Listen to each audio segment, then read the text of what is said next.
Vocês estão diante de uma mulher que ficou em silêncio publicamente por uma década.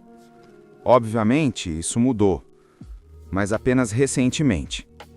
Foi há alguns meses que fiz meu primeiro discurso público importante na conferência da Forbes, 30 a menores de 30.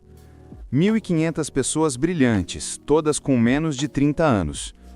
Isso significa que em 1998, o mais velho do grupo tinha apenas 14 anos e o mais novo, apenas 4. Brinquei com eles que talvez alguns só tenham ouvido falar de mim em músicas de rap. Sim, estou em músicas de rap. Quase 40 músicas de rap. Mas na noite da minha palestra, algo surpreendente aconteceu. Aos 41 anos de idade, fui cantada por um rapaz de 27. Que coisa, não? Ele era encantador. Eu fiquei lisonjeada, mas recusei. Sabe qual foi a cantada infeliz? Que ele poderia me fazer sentir com 22 anos de novo. Depois eu percebi que provavelmente sou a única pessoa acima dos 40 anos que não quer voltar aos 22. Aos 22 anos, me apaixonei pelo meu chefe e, aos 24 anos, aprendi as consequências devastadoras disso. Pode levantar a mão quem nunca cometeu um erro aos 22 anos ou fez algo de que se arrependeu. Foi o que eu pensei. Então, como eu, aos 22, alguns de vocês podem ter feito escolhas erradas e se apaixonado pela pessoa errada, talvez até mesmo seu chefe. Diferentemente de mim, no entanto, seu chefe provavelmente não era o presidente dos Estados Unidos. Claro, a vida é cheia de surpresas. Não há um dia sequer em que eu não seja lembrado do meu erro, e lamento profundamente esse erro. Em 1998, depois de estar envolvida num romance improvável, fiquei no centro de um turbilhão político, judiciário e midiático como nunca visto antes. Lembrem-se, apenas alguns anos antes, as notícias eram consumidas de apenas 3 lugares: lendo um jornal ou revista, ouvindo rádio ou assistindo à televisão. Era assim. Mas esse não foi o meu destino. Em vez disso, esse escândalo chegou a vocês através da revolução digital. Isso significa que podíamos acessar toda a informação que quiséssemos, quando a quiséssemos, a qualquer hora, em qualquer lugar. Quando a história veio à tona em janeiro de 1998, surgiu online. Foi a primeira vez em que o noticiário tradicional foi usurpado pela internet com uma notícia importante, um clique que reverberou pelo mundo. O significado disso para mim, pessoalmente, foi que da noite para o dia, passei de uma figura completamente privada para uma publicamente humilhada no mundo todo. Eu fui a paciente zero em perder sua reputação pessoal em uma escala global, quase instantaneamente. A pressa do julgamento, ativada pela tecnologia, trouxe apedrejadores virtuais aos montes. Isso foi antes das redes sociais, mas as pessoas podiam ainda assim comentar online, enviar histórias por e-mail e, claro, mandar piadas cruéis por e-mail. As fontes de notícias espalharam fotos minhas por toda parte para vender jornais, banners de publicidade online e para manter as pessoas ligadas na TV. Lembram-se de uma imagem minha, digamos, usando uma boeita? Bem, eu admito que eu cometi erros, especialmente ao usar aquela boeita. Mas a atenção e o julgamento que eu recebi, não a história, mas o que eu pessoalmente recebi, foram sem precedentes. Fui rotulada como vadia, puta, vagabunda, prostituta, interesseira e, claro, como aquela mulher. Eu era vista por muitos, mas na verdade conhecida por poucos. E eu entendo. Era fácil esquecer que aquela mulher tinha uma dimensão, tinha uma alma, e que antes estava intacta. 17 anos atrás, não havia um nome para o que aconteceu comigo. Agora chamamos isso de cyberbullying e de assédio virtual. Hoje quero compartilhar algumas das minhas experiências com vocês, falar sobre como essa experiência ajudou a moldar minhas observações culturais e como eu espero que minha experiência possa levar a uma mudança que resulte em menos sofrimento para outras pessoas. Em 1998, perdi minha reputação e dignidade. Perdi quase tudo, e quase meus serviços públicos. Deixem-me pintar o quadro para vocês. É setembro de 1998. Estou sentado num escritório sem janelas no gabinete do promotor independente, sob o zumbido de luzes fluorescentes. Ouço a minha voz em ligações telefônicas clandestinas que uma suposta amiga tinha feito 1 ano antes. Eu estou ali porque fui requisitada por lei para autenticar pessoalmente as 20 horas de conversas gravadas. Nos últimos 8 meses, o conteúdo misterioso dessas fitas pendeu como uma espada de Damocles sobre minha cabeça. Quem se lembra do que falou 1 ano atrás? Assustada e mortificada, eu escuto. Escuto minha voz tagarelar sobre as coisas do dia.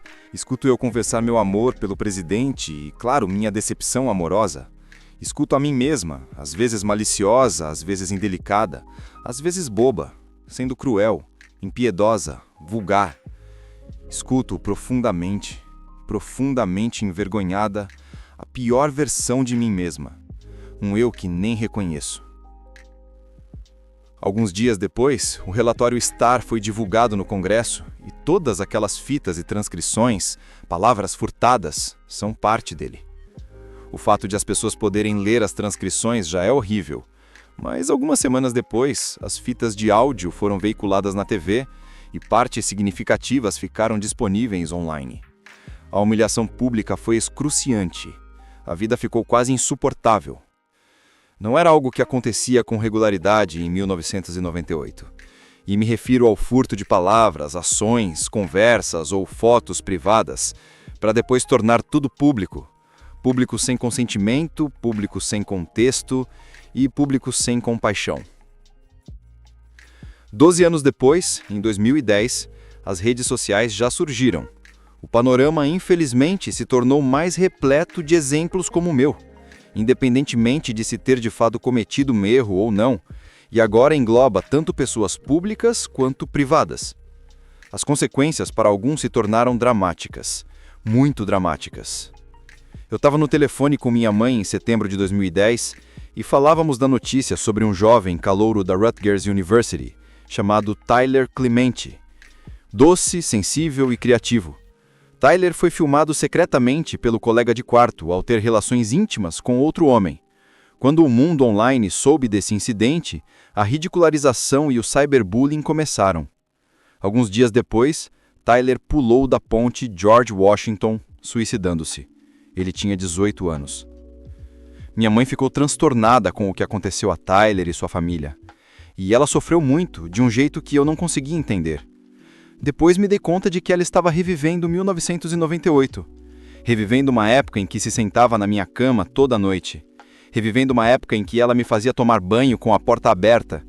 E revivendo uma época em que meus pais temiam que eu pudesse morrer de tanta humilhação. Literalmente. Hoje, muitos pais não têm tido a chance de agir e resgatar seus entes queridos. Muitos sabem do sofrimento e humilhação de seus filhos, quando já é tarde demais. A morte trágica e sem sentido de Tyler foi um momento decisivo para mim. Serviu para recontextualizar minhas experiências e comecei a olhar o mundo da humilhação e do bullying ao meu redor e a ver algo diferente. Em 1998, não tínhamos como saber aonde essa nova tecnologia audaz chamada internet nos levaria. Desde então, ela tem conectado as pessoas de maneiras inimagináveis, unindo irmãos desaparecidos, salvando vidas, lançando revoluções, mas a escuridão, o cyberbullying e a vergonha que vivenciei se multiplicaram rapidamente. Todo dia na internet, as pessoas, especialmente jovens, que ainda não amadureceram para lidar com isso, são tão assediados e humilhados que não imaginam viver mais um dia. E alguns, tragicamente, não vivem. E não há nada de virtual nisso. Childline, uma organização beneficente que ajuda jovens no Reino Unido, divulgou uma estatística impressionante no ano passado. De 2012 a 2013, houve um aumento de 87% em ligações e e-mails relacionados a cyberbullying. Uma meta-análise feita fora de Holanda mostrou pela primeira vez que o cyberbullying levava a ideações suicidas mais significativamente do que o bullying da vida real. E o que me chocou, ainda que não devesse, foi outra pesquisa do ano passado, mostrando que a humilhação é uma emoção sentida mais intensamente do que a felicidade, ou mesmo a raiva. A crueldade com os outros não é novidade, mas online, a humilhação tecnologicamente melhorada é amplificada, incontrolável e permanentemente acessível. O eco da xergonha costumava se estender apenas até a sua família, bairro, escola ou comunidade, mas agora é a comunidade online também. Milhões de pessoas, quase sempre anonimamente, podem apunhalá-lo com palavras, e isso é muito doloroso. E não há limite para a quantidade de pessoas que podem observá-lo publicamente e execrá-lo em praça pública. Há um preço bem pessoal para a humilhação pública, e o crescimento da internet elevou esse preço. Por quase 2 décadas, temos lentamente plantado as sementes da xergonha e humilhação pública no nosso solo cultural, tanto no ambiente virtual como fora dele. Sites de fofocas, paparazzi, reality shows, política, agências de notícias e às vezes hackers, todos trafegam na xergonha. Isso deu vez à dessensibilização e a um ambiente online permissivo, que se presta ao trolling, invasão de privacidade e cyberbullying.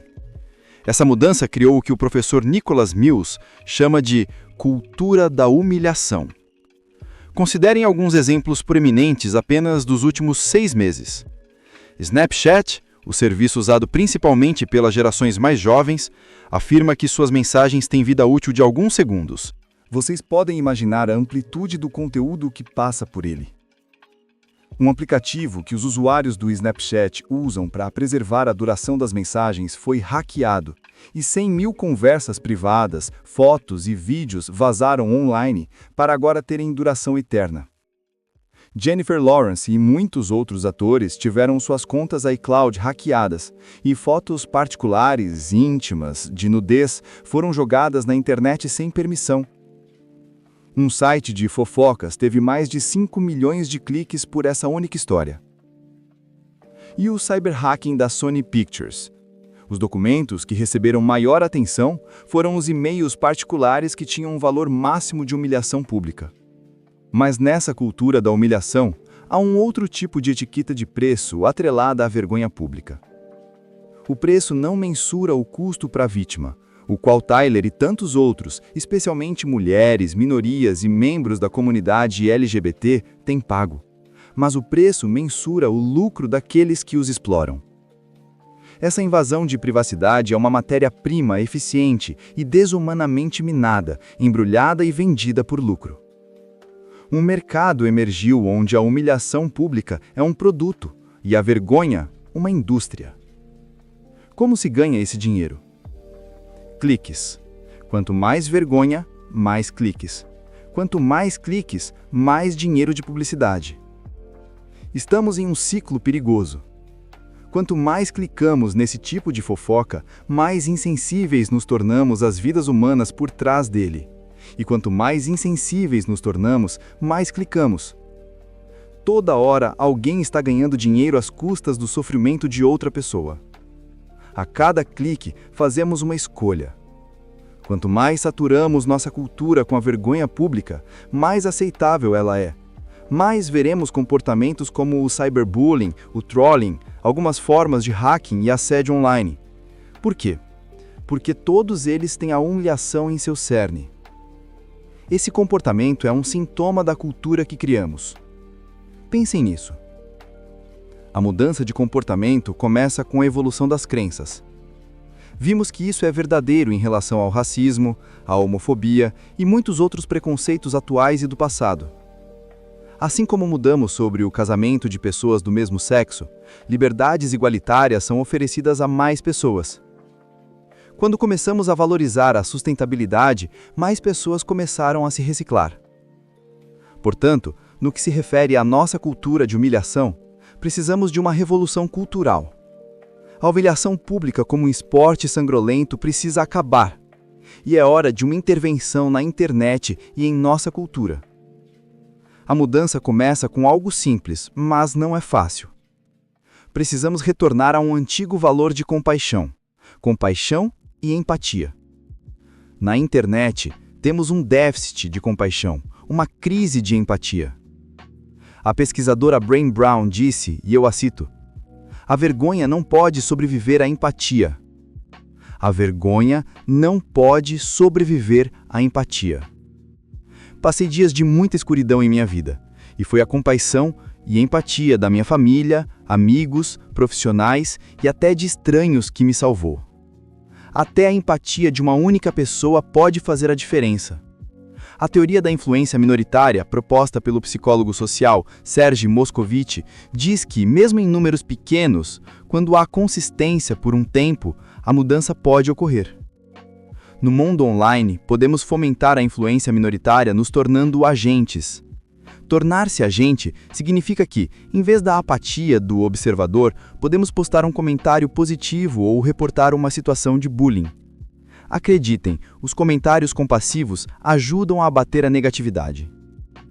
Também podemos combater essa cultura apoiando organizações que lidam com essas questões, como a Fundação Tyler Clement, nos Estados Unidos.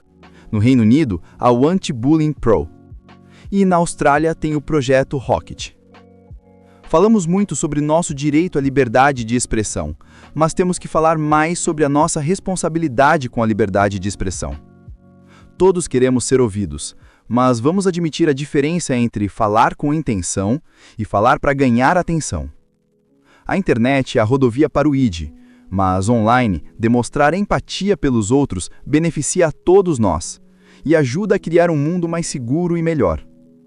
Precisamos nos comunicar online com compaixão, consumir as notícias com compaixão e clicar com compaixão.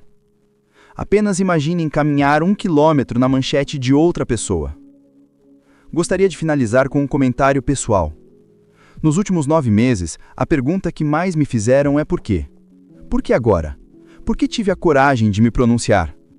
Você pode ler nas entrelinhas dessas perguntas e a resposta não tem nada a ver com política. A principal resposta foi e é porque é hora. Hora de parar de pisar em ovos sobre o meu passado.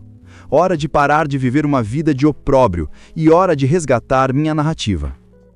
Também não se trata apenas de me salvar. Qualquer um que sofra de vergonha e humilhação pública precisa saber uma coisa: você pode sobreviver a isso. Sei que é difícil. Talvez não seja indolor, rápido ou fácil, mas você pode insistir num final diferente para a sua história. Tenha compaixão por você mesmo. Todos nós merecemos compaixão e viver num mundo mais compassivo, tanto online quanto offline. Muito obrigado pela atenção.